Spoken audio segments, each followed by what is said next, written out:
रहीम ते अज जेड़ी जगह ते मैं आया बहुत ही एक गरीब तबका है उनके कोल मैं सुनना देखा पुछदे हैं देखा उन्हां दी के रूटीन है के राय देंदे उन्हां कोल मिल के वाल तुहानू दसेंदे देखा सियासियां दे बारे या अपने घर दे बारे के फरमाइंदे ता ए उन्हां दी घर है माशाअल्लाह उरली साइड तो बड़ा प्यारा लगदा पे क्या बात है मकान दी है तो देखा उन्हां दी ओ आदन भाई साडी रिक्वेस्ट जेड़ी पुचाई वने तो पुछदे हैं अस्सलाम वालेकुम। वालेकुम सलाम। क्या हाल है लाला ठीक हो तबीयत से ठीक है? क्यों परेशान खड़े हो क्या मसला है? यार परेशानी बड़ी है। अच्छा मकान पाया थे बड़ा औखा थे वालो तेरे कड़ियां पाया से ना पता ही नाम निशान ही मिलट के भाई ध्यान की कौन आ। अच्छा ते के बना मलिक फरहान उन्होंने? भाई गरीब बंदे से बड़ी मेहनत करके पाया से बस टूट गए बीचों हादसा बारिश आई है। अच्छा उस बारिश लाऊं असा एक घर बैठे हैं सारे सिर ते छत काए नहीं। अच्छा जी हां तो साकू देखावा थोड़ा जिहा साडे यूजर जेण सारे नार रासो असा थाकू दिखांदे पे बे मकान ए दरवाजा की देगे मलिक जवादल दरवाजा पहले तो उठ गया है। अच्छा जी हां इतनी गुरबत है मलिक वसीम।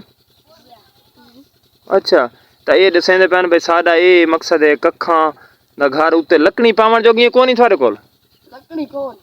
अच्छा हां तो तू ये मदद कर सकते हो बस कमेंट लाइक की थी बात बस फोन ये मदद ही बहुत।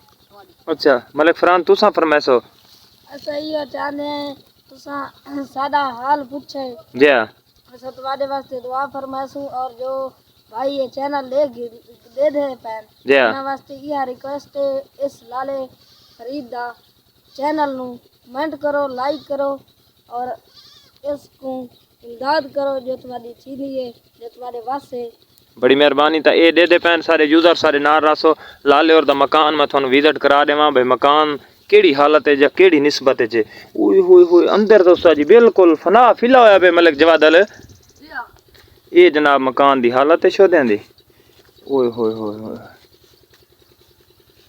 अच्छा तो ये मलिक फरहान फरमाइंदा पे भी अगर सारी वीडियो गरीबां दी जो गरी साथ थी संगे तो मलिक जवादल ये रिक्वेस्ट करेंदा पे भाई साडे चैनल को सब्सक्राइब कर देस ये फरमाइंदे पे आवे ना तां इहो कुछ अपील चाहंदे थोड़े कोलू भाई साडे घर दा निज़ाम जेड़ा माहौल दे पियो तो वत भी साडे तो इहो कुछ सपोर्ट कराए भाई सन लाइक ते फॉलो कर दे बहुत शुक्रिया अल्लाह हाफिज़।